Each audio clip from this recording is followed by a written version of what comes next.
سے کچھ ہی دور اسلم اپنی بیوی آمنہ اور بیٹے راجو کے ساتھ رہا کرتا تھا۔ تینوں ہنسی خوشی زندگی کے دن پورے کر رہے تھے۔ اگرچہ ان کی آمدنی اتنی خاص نہیں تھی مگر پھر بھی زندگی اچھی گزر رہی تھی۔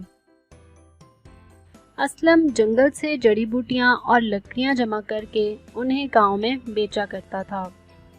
وہ لکڑیاں گاؤں کے لوگ آگ جلانے کے لیے اسلم سے خرید لیا کرتے تھے۔ آگ جلانے کے لیے لکڑیاں لے لو۔ بہت سے لوگ اسلم سے لکڑیاں خریدتے مگر کوئی بھی زیادہ پیسے نہ دیتا۔ اس درخت کے تنے کے کتنے پیسے ہیں؟ صرف 10 سکے۔ تم تو ایسے 10 سکے بول رہے ہو جیسے مفت کے پیسے ہو۔ مجھے نہیں چاہیے، تمہاری لکڑی تم ہی رکھ لو۔ اچھا جو آپ دیں گے میں وہی رکھ لوں گا، آپ لکڑی خرید لیں۔ ٹھیک ہے، یہ لو 5 سکے۔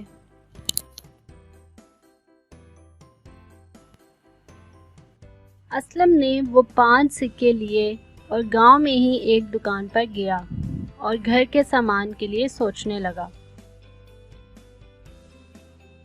چاچا، یہ آٹا کس دام ہے؟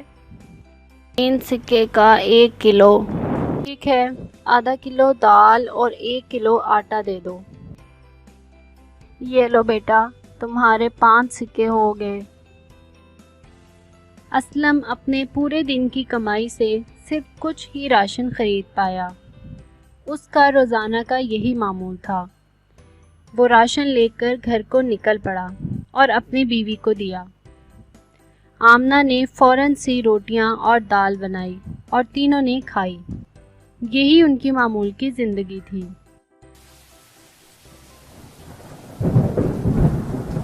برسات کا موسم اب شروع ہو گیا تھا۔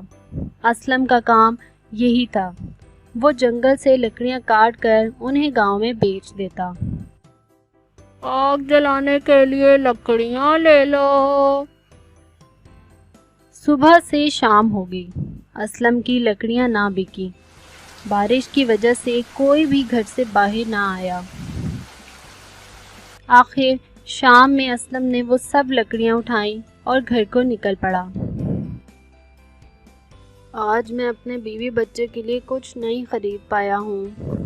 یا اللہ، یہ تو نے ہمیں کیسی زندگی دی ہے۔ اسلم خدا سے شکوہ کرتے ہوئے گھر پہنچ گیا، اپنی بیوی کو ساری داستان سنا دی۔ آمنہ نے تحمل سے سنا اور اسلم کو امید دلائی کہ کل اس کی لکڑیاں ضرور بک جائیں گی۔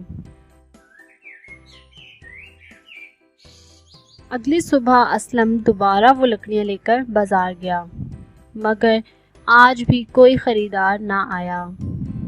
کچھ ہی دیر میں ایک بوڑھا شخص آیا اور اس نے اسلم سے لکڑیاں خرید کر اسے 10 سکے دے دیے۔ اسلم یہ دیکھ کر بہت خوش ہوا۔ اس نے فوراً سے کچھ دال اور چاول خریدے اور واپسی کے لیے نکل گیا۔ ابھی اسلم راستے سے گزر ہی رہا تھا کہ اسے ایک بچہ نظر آیا جو راستے میں ہی کھڑا ہوا تھا۔ بچے کو یوں اکیلا دیکھ کر اسلم نے اس سے پوچھا، بیٹا تم اکیلے اس وقت یہاں کیا کر رہے ہو؟ انکل، میں 3 دن سے بھوکا ہوں، مجھے بہت بھوک لگی ہے، میری مدد کریں۔ تمہارا گھر کہاں ہے؟ وہ سامنے ہی میرا گھر ہے، مگر میرے گھر والے نہیں ہیں، میری ماں کا کچھ دن پہلے ہی انتقال ہو گیا ہے۔ چلو میرے ساتھ، مجھے اپنے گھر لے چلو۔ بچہ اسلم کو اپنے گھر لے آیا، جہاں اسلم نے اپنے بیوی بچے کے لیے خریدے گئے دال چاول کو بنایا اور بچے کو کھلائے۔ بچہ بہت خوش تھا۔ اس نے اسلم کو بتانا شروع کیا، انکل، میرے ماں باپ نہیں ہیں اور مرنے سے پہلے میری ماں نے مجھے کہا تھا کہ میں کسی ایماندار شخص کو اپنے گھر کی پوری ذمہ داری سونپ دوں جو میرا بھی خیال رکھے۔ آپ میرے پاس ہی رہ لیں اور اپنے گھر والوں کو بھی یہیں بلا لیں، میں آپ لوگوں کا بہت شکر گزار رہوں گا۔ اسلم نے اس بچے کی بات پر غور کیا اور پھر رضامند ہو گیا۔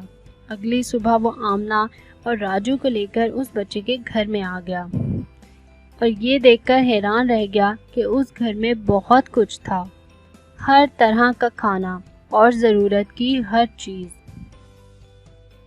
بچہ راجو کو اپنے ساتھ پا کر بہت خوش تھا اور دونوں اچھے دوست بن گئے تھے۔ اس کے بعد اسلم اور اس کی بیوی بچے اسی بنگلے میں رہنے لگے جہاں کسی بھی چیز کی کوئی کمی نہ تھی۔